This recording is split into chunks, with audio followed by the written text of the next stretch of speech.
Hello students, welcome to दीपटनेर IAS. Drainage system 11th NCERT second book का third chapter हम शुरू कर चुके हैं। इसके फर्स्ट पार्ट में हमने इंडस रिवर सिस्टम को कंप्लीट किया था और आज हम बात करेंगे गंगा नदी तंत्र की, यानी कि गंगा और इसकी जो सहायक नदियां हैं, इन नदियों का रूट मैप क्या क्या रहता है और क्या क्या इसकी खास बातें हैं, इन सब के बारे में आज हम बात करेंगे। तो चलिए शुरू करते हैं हमारा चैप्टर। गंगा रिवर यानी कि गंगा नदी तंत्र, ये देखिए, ये आपको नजर आ रही है। ये जो है हमारी गंगा नदी, इस तरीके से हम देख रहे हैं।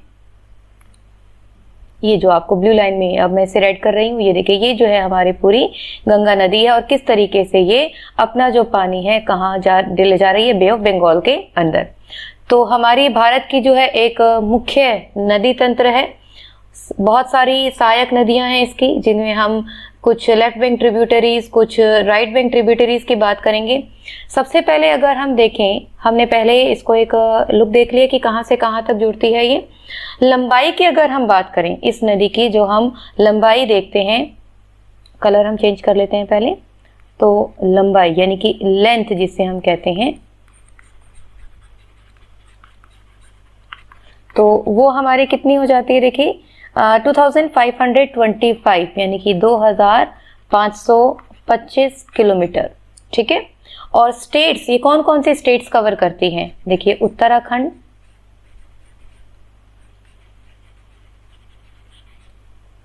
उत्तराखंड कवर करती है ये, उत्तर प्रदेश,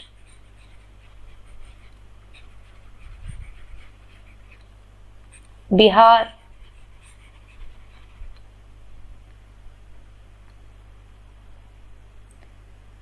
पश्चिम बंगाल और इन सब एरियाज को ड्रेन करती हुई बे ऑफ बंगाल के अंदर ही अपना पानी ड्रेन कर देती है। जैसा कि हमने पढ़ा कि 2525 यानी कि 2525 किलोमीटर इसकी टोटल लेंथ है। तो उत्तराखंड की अगर हम बात करें तो लगभग 110 किलोमीटर एरिया ये कवर करती है। वहीं अगर हम उत्तर प्रदेश की बात करें तो 1450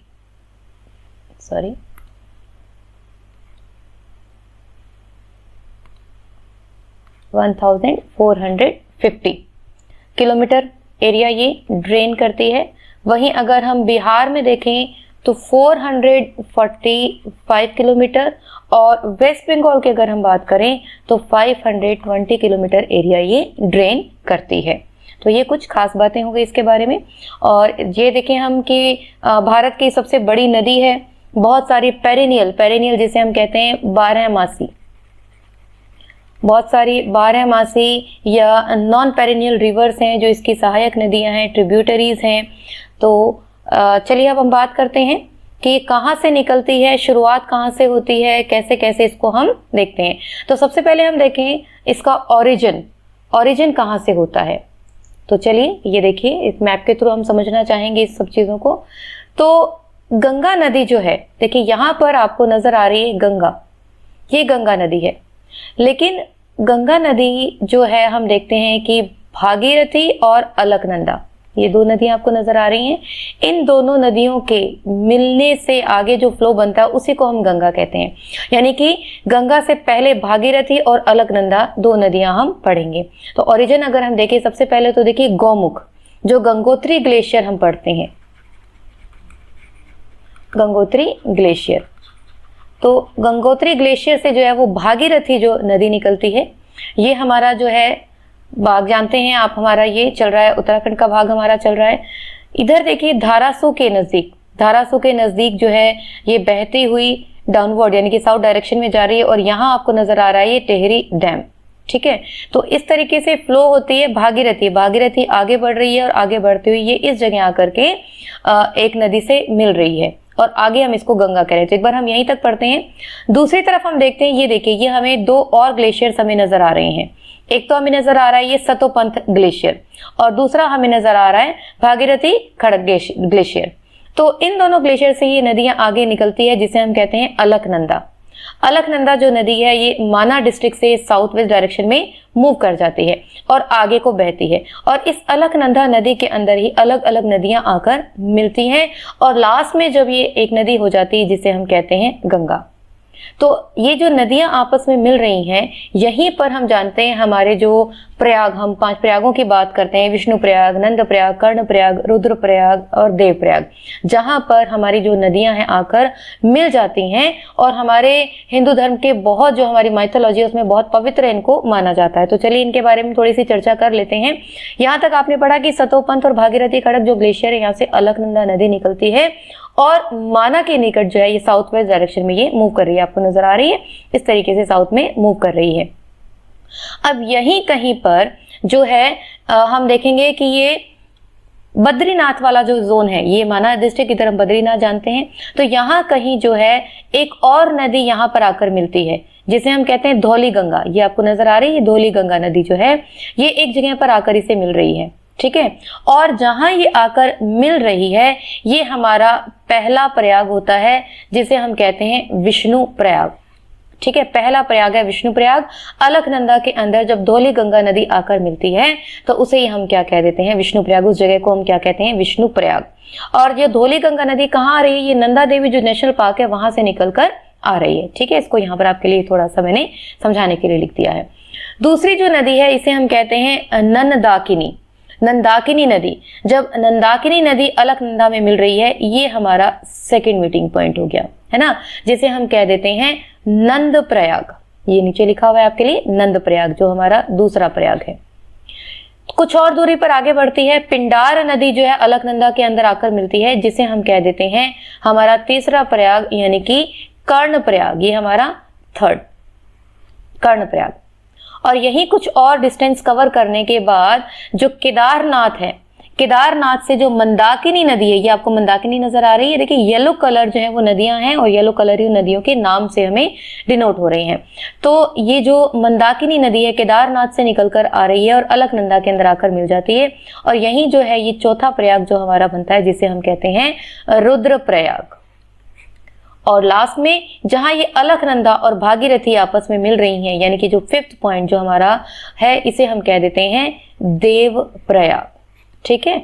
और देव प्रयाग से ही आगे जो हमारी है गंगा नदी कहलाती है।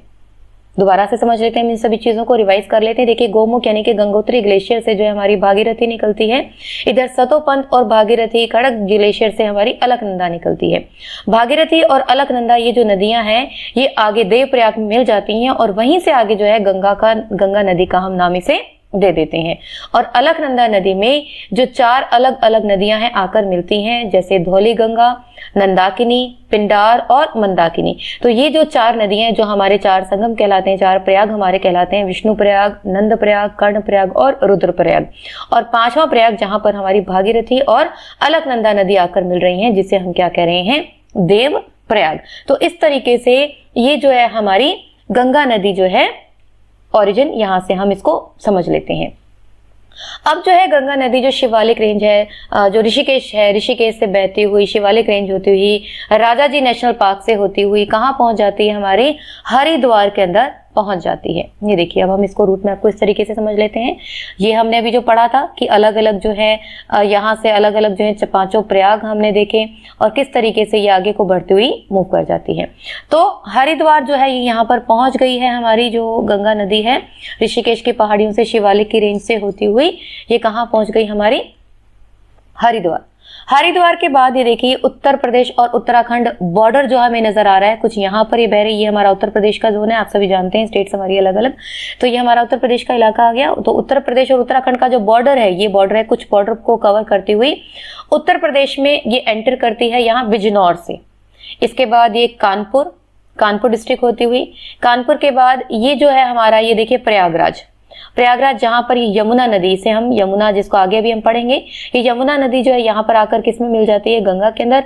यही ये कहा जाता है कि सरस्वती नदी भी यहाँ आकर मिलती है, लेकिन वो कहा जाता है कि जमीन के नीचे कहीं है, कहीं प्रत्यक्ष हमें दिखाई नहीं दे रही है। तो 3 नदियों का संगम बहुत ही पवित्र जगह है हमारे लिए, लेकिन यहाँ पर हमें दिखाई सिर्फ 2 ही नदियां देती हैं, गंगा और यमुना। तो ये हमारा प्रयागराज जिसे हम त्रिवेणी संगम भी कहते हैं, त्रिवेणी यानी कि 3, लेकिन जो तीसरी सरस्वती नदी है वो हमें दिखाई नहीं देती है। तो इसके बाद ये मिर्जापुर से आगे होती हुई ये वाराणसी के बाद एक गाजीपुर, और गाजीपुर के बाद देखिए उत्तर प्रदेश और बिहार के बॉर्डर पर जो है ये मूव कर रही है। उत्तर प्रदेश बिहार बॉर्डर के कुछ किलोमीटर फ्लो करने के बाद ये जो आरा डिस्ट्रिक्ट से जो है बिहार में एंटर कर जाती है। यहाँ हम देख रहे हैं कि बिहार को ये जो नदी है दो हिस्सों में बांट रही है, नॉर्थ एंड साउथ। तो नॉर्थ में हम देख लेते हैं जो छापरा है वो इसके नॉर्थ में रह जाता है और जो आरा है ये इसके साउथ में रह जाता है। इसके बाद हम देख रहे हैं ये पटना से बेगूसराय, बेगूसराय से होती हुई ये देखिए अब आगे हमें नजर आ रहा है ये कौन सा हो गया हमारे पास, ये झारखंड है ना। तो साहिबगंज से जो है ये इस बॉर्डर को क्रॉस करते हुए जो झारखंड जो है यहाँ पर साहिबगंज से एंटर करती है और यहीं हमें पता है ये क्या है, हमारी राजमहल। तो यहाँ से जो है ये वेस्ट बंगाल में एंटर कर गई। वेस्ट बंगाल में एंटर करने के बाद यहाँ पर कहीं पर है हमारा फराक्का, ठीक है। तो फराक्का डिस्ट्रिक्ट में क्या हो जाती है, दो पार्ट्स में डिवाइड हो जाती है। एक जो धारा है इसकी यानी कि अब ये डिस्ट्रीब्यूटरीज बन जाती हैं ना। तो अब डिस्ट्रीब्यूटरी एक जो है वो कहाँ चली जाती है, देखिए इधर हम पद्मा जिसे हम पढ़ते हैं जो ब्रह्मपुत्र से आगे आकर मिलेगी है ना। तो ये पद्मा जो हमारी इस तरफ चली गई और दूसरी जो हमारे यहाँ पर इंडिया के अंदर ही रह गई जिसे अब हम क्या कह देते हैं, आगे हम इसको क्या कहेंगे, हुगली नदी हम इसे कह देंगे, ठीक है। तो पद्मा इधर चलेगी बांग्लादेश के अंदर और यहाँ जो है हुगली आ गई हमारी वेस्ट बंगाल के अंदर। मुर्शिदाबाद इधर से कवर करती हुई, मुर्शिदाबाद को कवर करती हुई जो नवोद्वीप है ये हमारा नवोद्वीप, कलकत्ता और इधर हल्दिया, ये जो हमारा हल्दिया के पास जो है ये अपना बे ऑफ बंगाल के अंदर सारा वाटर जो वो ड्रेन कर देती है। सागर आइलैंड जिसे हम कह देते हैं, सागर आइलैंड के पास ये जो है अपना क्या कर देती है, सारा वाटर जो है बे ऑफ बंगाल में ड्रेन कर देती है, ठीक है। तो ये सब जो डिस्ट्रिक्ट हैं आपको मैं साथ के साथ समझाते जा रही हूँ, एक बार फिर से हम रिपीट कर लेते हैं। देखिए जो गंगा नदी है भागीरथी और अलकनंदा के मिलने से बनती है। जो गंगा नदी है Rishikesh, Shivalik hills, Rajaji national park, Haridwar होती हुई उत्तर प्रदेश और उत्तराखंड के बॉर्डर को क्रॉस करती हुई कहाँ पहुंच जाती है, उत्तर प्रदेश के बिजनौर से उत्तर प्रदेश में एंटर करती है कानपुर और इधर आगे को ये कहाँ पहुंच जाती है, प्रयागराज जो हम त्रिवेणी संगम कहते हैं। फिर ये पहुंचती है हमारा इधर जो है हमारा मिर्जापुर, मिर्जापुर से वाराणसी, वाराणसी से आगे देखिए ये जो है हमारा देख रहे हैं हम कहाँ ये एंटर कर जाती है बिहार के अंदर, बिहार के आरा से एंटर हो रही है ये। इसके बाद बिहार को दो हिस्सों में बांट रही है, आगे पटना, पटना से बेगूसराय, बेगूसराय से झारखंड यहाँ पहुंच गई है। झारखंड के में साहिबगंज से ये एंटर कर रही है और इसके बाद राजमहल से वेस्ट बंगाल में एंटर कर रही है और इधर जो फराक्का के पास है दो डिस्ट्रीब्यूटरीज में डिवाइड हो जाती है। एक जो है डिस्ट्रीब्यूटरी वो चली गई है बांग्लादेश जिसे हमने पद्मा नाम दिया और जो दूसरी है ये आगे चली जा रही है हमारी कहाँ, मुर्शिदाबाद कवर करते हुए नवोद्वीप, नवोद्वीप कलकत्ता, कलकत्ता के बाद ये जो है हमारे हल्दिया, हल्दिया के पास जो है ये सागर आइलैंड से बे ऑफ बंगाल के अंदर अपना जो सारा वाटर है वो ड्रेन कर देती है। तो इस तरीके से ये जो है हमारी नदी जो रूट मैप है गंगा नदी का ये हमारा कंप्लीट हो जाता है कि किन किन डिस्ट्रिक्ट से कैसे कैसे ये फ्लो कर रही है। तो आई होप यहाँ तक ये सारा जो है आपको क्लियर हो गया होगा। अब हम बात करेंगे इसके ट्रिब्यूटरीज के बारे में। जो गंगा नदी है इसकी जो ट्रिब्यूटरीज हैं, इन ट्रिब्यूटरीज को हम लेफ्ट और राइट दो ट्रिब्यूटरीज में हम इसको डिवाइड कर सकते हैं।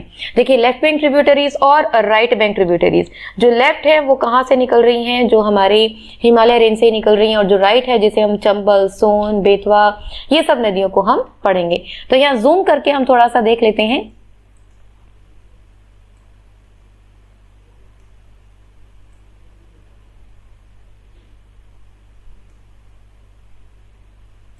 ये देखिए ये हमें नजर आ रही है, इधर से ये जा रही है हमारी चंबल नदी,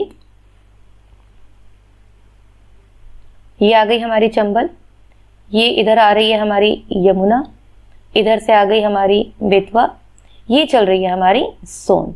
तो इसी के साथ हम और भी नदियां यहाँ पर पढ़ते जाएंगे बीच बीच में। तो चलिए सबसे पहले हम बात करते हैं यमुना की। तो देखिए यमुना जो नदी है ये कहाँ से निकल रही है, ये वहीं से हमारे उत्तराखंड से ही यमुनोत्री ग्लेशियर, यहाँ कहीं पर क्या है हमारा यमुनोत्री ग्लेशियर, ठीक है। जैसे गंगा गंगोत्री ग्लेशियर से निकल रही थी, यमुना जो है वो यमुनोत्री ग्लेशियर से ही निकल रही है। तो ये जो नदी है देखिए यहाँ से बहती हुई, तो यमुनोत्री ग्लेशियर से ये जो नदी है हमारी निकल रही है जिसे हम कह रहे हैं यमुना, ठीक है। ये इधर आ गया हमारा ये दिल्ली और ये इस तरीके से आगे हमें नजर आ रही है और ये यहाँ पर मिल जाती है हमारी गंगा नदी के अंदर, ठीक है। तो सबसे पहले हम यमुना की बात कर रहे हैं जो यमुनोत्री ग्लेशियर से निकल रही है। उत्तराखंड हिमाचल का जो कलसी बॉर्डर है यहाँ पर, ये यहाँ से निकल रही है आगे और हिमाचल के जो फुट हिल्स हैं यहाँ पर निकलती है और इंडो गैंगेटिक प्लेन में जो ये एंटर कर जाती है। और जो नॉर्थ वेस्ट बॉर्डर है यूपी और हरियाणा का, ठीक है, यहाँ से ये जो है ये फ्लो कर रही है।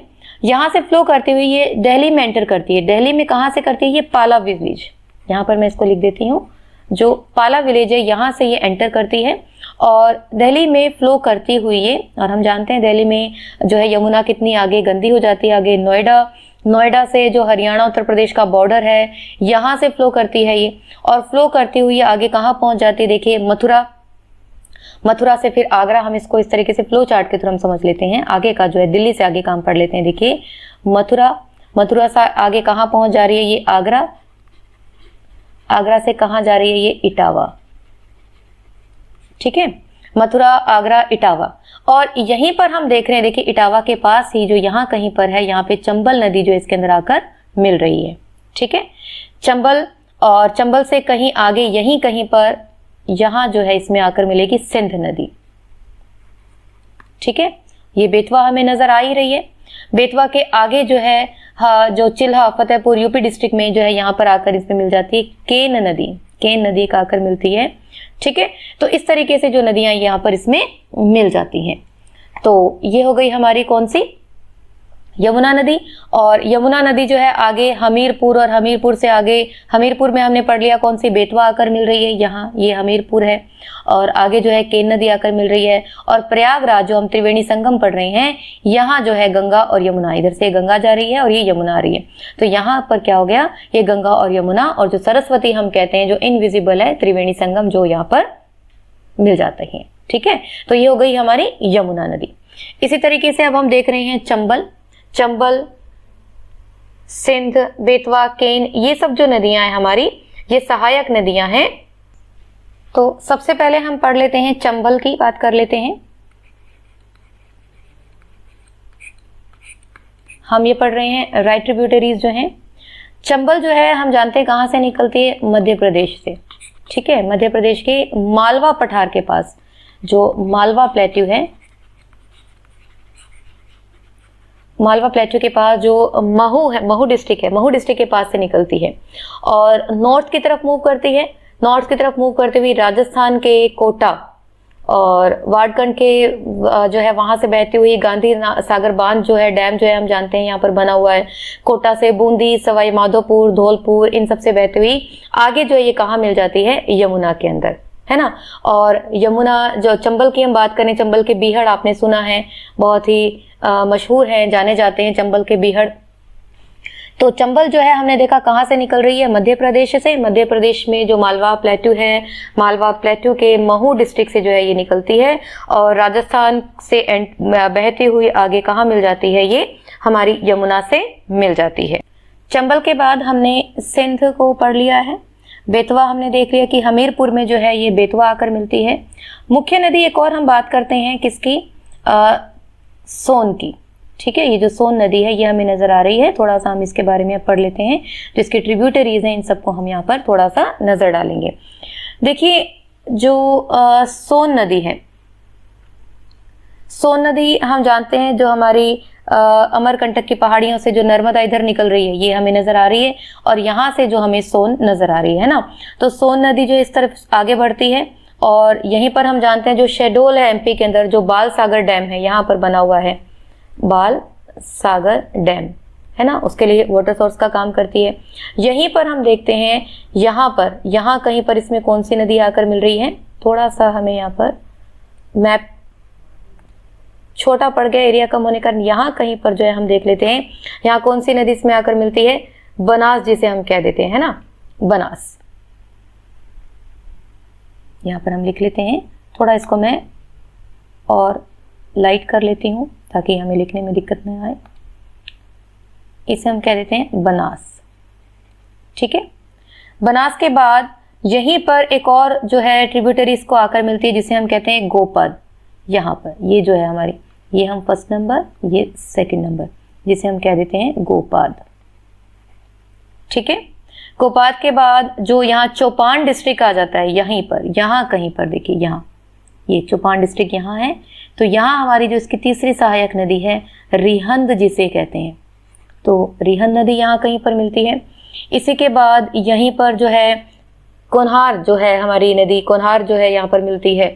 और बिहार के अंदर हम देखते हैं यहाँ पर ही जो कोयल नदी है, कोयल नदी भी यहाँ पर आकर मिलती है सोन के अंदर।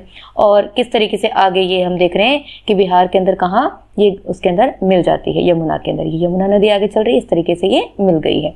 तो ये हो गई हमारी सोन नदी। तो ये है हमारी सोन।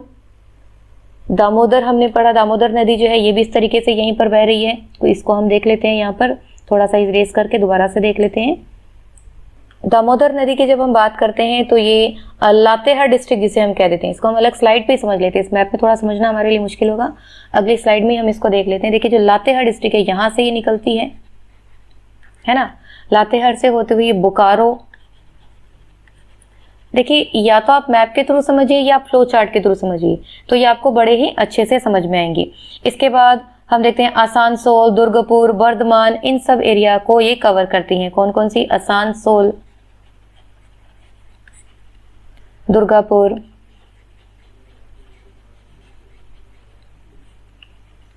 फिर आ जाता है वर्धमान, और वर्धमान के बाद फिर ये कोलकाता के निकट जो है हल्दिया के बाद जो है ये किसमें? हुगली जो नदी है उसके अंदर मिल जाती है, हुगली जिसे हम कह देते हैं। तो यहाँ पर ये जो है दामोदर जो है नदी हमारी, इसका फ्लो पूरा हो जाता है। तो ये तो थी हमारी right bank tributaries. Left bank tributaries की हम बात करें तो जैसे गंडक, घाघरा, कोसी, रामगंगा, ये सब जो नदियां हैं ये क्या है हमारी जो लेफ्ट बैंक ट्रिब्यूटरीज हम इन्हें कह सकते हैं। गंडक की अगर हम बात करें, सबसे पहले इसको हम पहले क्लियर कर लेते हैं, ताकि पहले आपको मैं मैप में दिखा देती हूँ कि कौन कौन सी हैं ये नदियाँ। ये देखिए, ये हमें नजर आ रही है ना, ये देखिए ये नजर आ रही है हमें गंडक। ये आ गई है घाघरा। देखिए घाघरा और घग्गर एक नहीं है, बहुत से लोग जो इसमें कंफ्यूज रहते हैं। ये आ गई घाघरा, ये गंडक, ये इधर आ गई है कोसी, है ना। तो अब हम इन नदियों के बारे में थोड़ी सी डिटेल में चर्चा कर लेते हैं। तो देखिए जो गंडक जो है नदी, ये जो है दो धाराओं से मिलकर बनती है। दो धाराएं जो इसमें मिल जाती हैं तो गंडक नदी बनती है। इसमें काली गंडक और त्रिशूल गंगा है। दो कौन कौन सी हैं? जिसे हम कह देते हैं काली गंडक और त्रिशूल गंगा, ठीक है। और ये जो है नेपाल हिमालय के जो धौलागिरी और माउंट एवरेस्ट है उनके बीच से निकलती है। कहाँ से निकलेगी? अगर ओरिजिन हम इसका देखें तो जो नेपाल हिमालयस हैं, नेपाल हिमालय से निकलती हैं। और नेपाल हिमालयस के भी जो धौलागिरी और माउंट एवरेस्ट हैं, धौलागिरी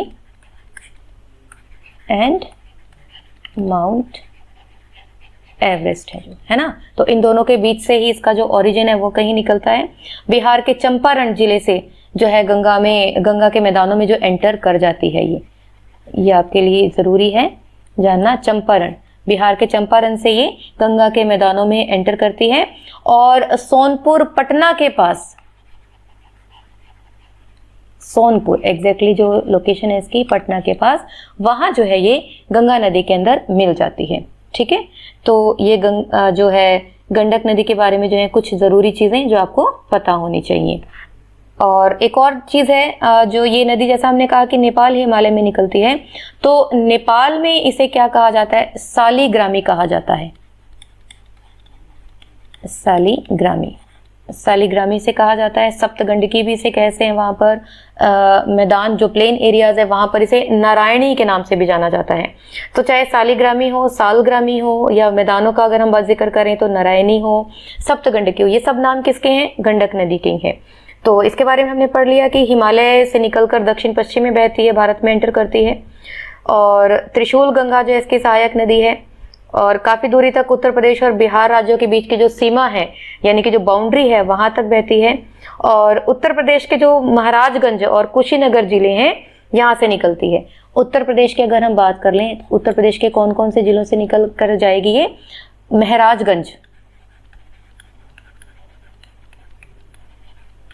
महाराजगंज और साथ के साथ जो कुशीनगर, महाराजगंज और कुशीनगर, देखिए जो फ्लो है और बाकी की चीज़ें हैं वो हम अपनी 9th क्लास के अंदर ऑलरेडी पढ़ चुके हैं, लेकिन ये जो चीज़ें एग्जैक्ट जो पॉइंट टू पॉइंट हम पढ़ रहे हैं ये आपको जैसे हमारा स्टैंडर्ड बढ़ गया 11th का तो उसके हिसाब से हमें ये बढ़नी होंगी। यहीं अगर हम बिहार की बात करें तो बिहार के अंदर हम देखते हैं ये चंपारण, सारण, मुजफ्फरपुर, ये लिख लेते हैं हम ताकि आपको भी याद रहे। चंपारण, सारण, मुजफ्फरपुर,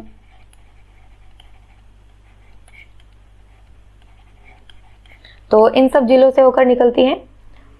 और कुल लंबाई की अगर हम बात करें तो 1310 किलोमीटर शायद इसका होगा, तो ये आप वेरीफाई कर लीजिएगा। तो ये थी हमारी गंडक नदी, ठीक है, तो थोड़ा सा आप इसको देख लीजिएगा। इसके बाद हम देख लेते हैं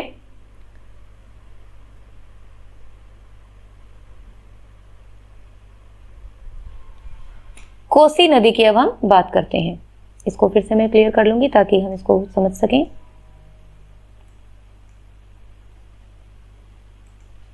कोसी,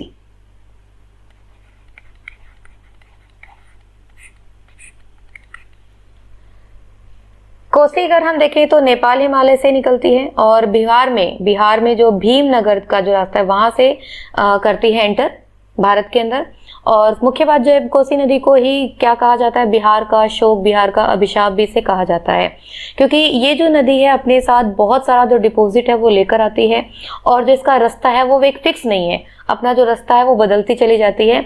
और अगर इसके भौगोलिक स्वरूप की हम बात करें तो लगभग पिछले 200 से 250 सालों की अगर हम बात करें तो ये 120 किलोमीटर तक जब एक्सपेंड हो चुकी है, यानी कि जो डिपॉजिट्स हैं इसके जमते चले जाने के कारण जो इसका विस्तार है वो लगभग 120 किलोमीटर तक हो चुका है। तरह तरह के जो डिपॉजिट्स हैं जैसे बालू, कंकड़, पत्थर अपने साथ ला रही है और फैलाती जा रही है, जिसकी वजह से जो इसका विस्तार होता चला जा रहा है। और मैदानी इलाका जो है उसको ये बहुत फर्टाइल बना देती है, तो हालांकि बहुत ज़्यादा नुकसान इसे पहुंचता है। हम देख ही रहे हैं कि किस तरीके से बिहार का शोक इसको कहा जा रहा है, बिहार का अभिशाप कहा जा रहा है। तो मुख्य बात जो हमने देखी, थोड़ा सा हम बुक के अंदर से देख लेते हैं। कोसी नदी पूर्ववर्ती नदी है और तिब्बत में माउंट एवरेस्ट के उत्तर में इसका जो ओरिजिन हमारी बुक के अकॉर्डिंग दिया हुआ है। कुछ जो पॉइंट्स हम यहाँ पे लिख लेते हैं। सबसे पहले बात जो है ये पूर्ववर्ती नदी है ना, जैसे कि अभी हमने मैप में भी देखा था। ये देखिए, दोबारा से हम इसको देख लेते हैं।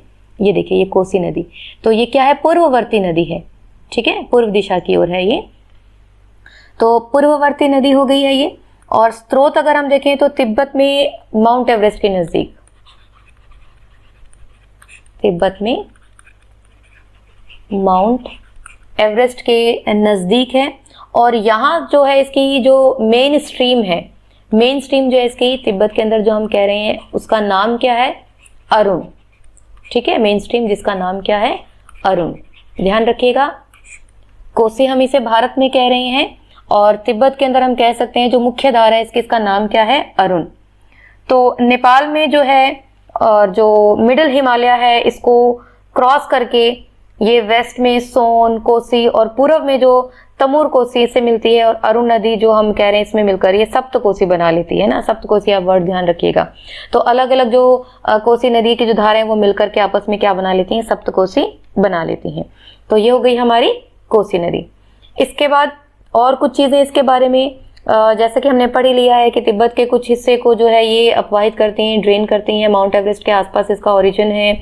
और भारत नेपाल सीमा से लगभग 48 किलोमीटर उत्तर में, एग्जैक्टली अगर हम देखें जो हमने मैप में अभी बात की थी, लगभग 48 किलोमीटर जो है ये उत्तर में, नॉर्थ में कोसी में कई जो सहायक नदियां हैं वो निकल जाती हैं, जिसको हमने कहा था जैसे सब कोसी नदी जो हमने कहा। और आगे जो नैरो गॉर्ज बनाते हुए शिवालिक रेंज से होती हुई ये दक्षिण में, साउथ में मूव कर जाती है, जिससे यहाँ पर ये इंडिया के अंदर एंटर करती है। भारत के जो मैदान है वहां पर ये एंटर करती है। और यहाँ लगभग ये जो प्लेन एरियाज है लगभग 724 किलोमीटर, कितनी, 724 किलोमीटर जो है एरिया ड्रेन करने के बाद ये पूर्णिया के दक्षिण में, पूर्णिया जो एग्जैक्ट हम बात करें लोकेशन की, पूर्णिया, पूर्णिया के दक्षिण में जो है ये गंगा से मिल जाती है। और वही हमने कहा कि बहुत सारा मलबा अपने साथ बहा कर लाती है, इस वजह से इसकी कोई स्थायी धारा नहीं है, एक्सपेंड होती चली जा रही है। जैसा हमने हमने कहा कि पिछले 250 सालों के अंदर हमने देखा 125 के किलोमीटर के करीब जो इसका एक्सपेंशन हो चुका है। तो बिहार का शोक है, बिहार का अभिशाप है। ठीक है, तो ये हो गई हमारी कोसी नदी। हम बात कर रहे हैं अब घाघरा की। ठीक है, घाघरा जो नदी, इसका ओरिजिन हम देखें तो मापचा चुंगू जो हिमनद है, ग्लेशियर है, मापचा चुंगू ग्लेशियर जो है इसका ओरिजिन है यहाँ से। और तिला, सेती, बेरी ये सब जो है इसकी सहायक नदियाँ, इन सब से वाटर कलेक्ट करने के बाद, जो सहायक नदियाँ हैं तो इन सब से पानी लेने के बाद, जल ग्रहण करने के बाद जो है ये शीशा पानी जो जगह है यहाँ पर एक गॉर्ज का निर्माण करती है, शीशा पानी। ठीक है, तो शीशा पानी में क्या कर लेती है, एक बहुत बड़े गॉर्ज का निर्माण करती है। गॉर्ज जिसे आप हिंदी में महाखड़ कह सकते हैं। और जो ये मापचुंगो जो हिमनद है यहाँ से बाहर निकलती है। और शारदा नदी, काली या काली गंगा जो है इससे मैदान में मिलता है, यानी कि शारदा हुई, ये भी क्या होगी, इसकी सहायक नदी हो गई। ठीक है, शारदा। इसके अलावा हमने कौन कौन सी पढ़ ली हैं, जो हमने पढ़ी, तिला, सेती और बेरी। तिला, सेती और बेरी।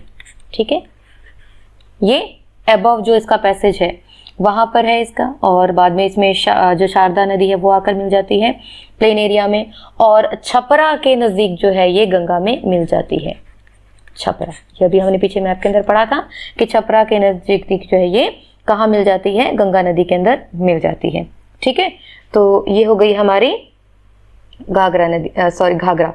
और इसी का एक और चीज़ मैं आपको बताना चाहूँगी कि जो हमने पढ़ा कि जो हम मापचाचुंग ग्लेशियर में निकल रही है, यानी कि तिब्बत जो हम बात कर रहे हैं, तिब्बत के ऊंचे पहाड़ों से निकल रही है, वहाँ पर इसे क्या कहा जाता है, कर्णाली।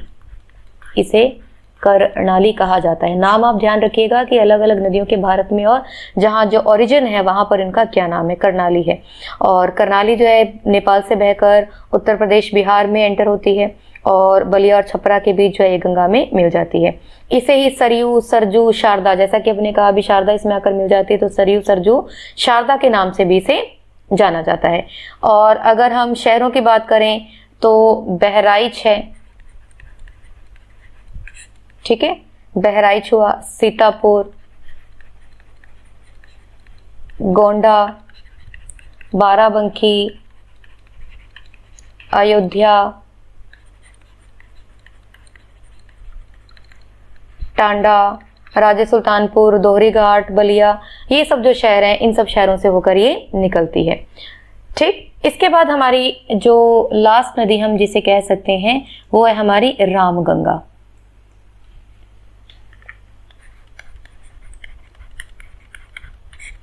रामगंगा, ठीक है, जो रामगंगा नदी है ये हमारे जो लोअर हिमालयाज हैं, अब तक जो हमने पढ़ी थी वो हमने मिडिल हिमालय से पढ़ रहे थे, ये जो है हमारे लोअर हिमालय श्रेणी से निकलती है ना। और उत्तराखंड के गढ़वाल जिले के कुमाऊं एरिया से, ठीक है, कुमाऊं हम देख लेते हैं कहाँ से, कुमाऊं से। कुमाऊं से ये फिर साउथ की तरफ मूव करती है और नैनीताल से आगे कहाँ चली जाती है, नैनीताल।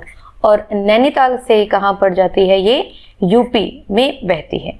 ठीक है, और 144 किलोमीटर की पहाड़ी यात्रा, यानी कि जो पहाड़ों का जो इसका रूट है वो लगभग कितना है, 144 किलोमीटर।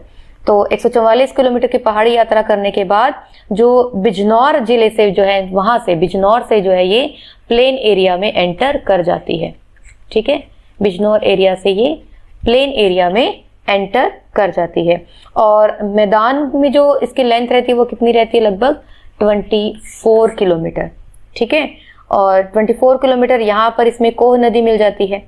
और यहाँ भी आगे जो है ये लगभग 600 किलोमीटर फ्लो के बाद, लगभग 600 किलोमीटर बहने के बाद कन्नौज के जो हरदोई एरिया है, हरदोई के पास सवायजपुर में, ठीक है, कन्नौज के हरदोई के सवायजपुर में, कन्नौज के हरदोई और वहाँ के भी सवायजपुर के पास जो है ये गंगा में मिल जाती है। जिलों की बात हम करें तो मुरादाबाद हुआ, बरेली हुआ, बदायूं, शाहजहांपुरा, फर्रुखाबाद, हरदोई, ये सब जो है एरियाज को ये कवर करती हुई फ्लो करती है। और इसका पानी अगर हम देखें तो पानी जो है इसका इरिगेशन में यूज़ नहीं किया जाता, ये चीज़ इंपॉर्टेंट है, क्योंकि जो इसका मार्ग है यानी कि जैसे कोसी नदी की तरह जो इसका रास्ता भी है वो फिक्स नहीं है, अनिश्चित और परिवर्तनशील है, इसलिए जो इसका फ्लो है वो अनसर्टेन है, फिक्स नहीं है, इस वजह से इसको सिंचाई के लिए यूज़ नहीं किया जाता। तो ये थी हमारी गंगा नदी। गंगा नदी के बारे में हमने पढ़ा कि किस तरीके से जो है गंगा नदी फ्लो करती है, कैसे भागीरथी और अलकनंदा से मिलने से जो गंगा नदी का निर्माण होता है और किन किन जिलों से, स्टेट से ये बहती हुई निकलती है और इसकी जो ट्रिब्यूटरीज हैं वो कौन कौन सी हैं। तो आई होप आज का जो टॉपिक है आपको क्लियर हुआ होगा। फिर भी कोई डाउट हो तो आप कमेंट बॉक्स को आप यूज़ करें। अगले वीडियो में हम ब्रह्मपुत्र नदी और उसके साथ कुछ और चीज़ों को डिस्कस करेंगे। Till then keep watching. Thank you.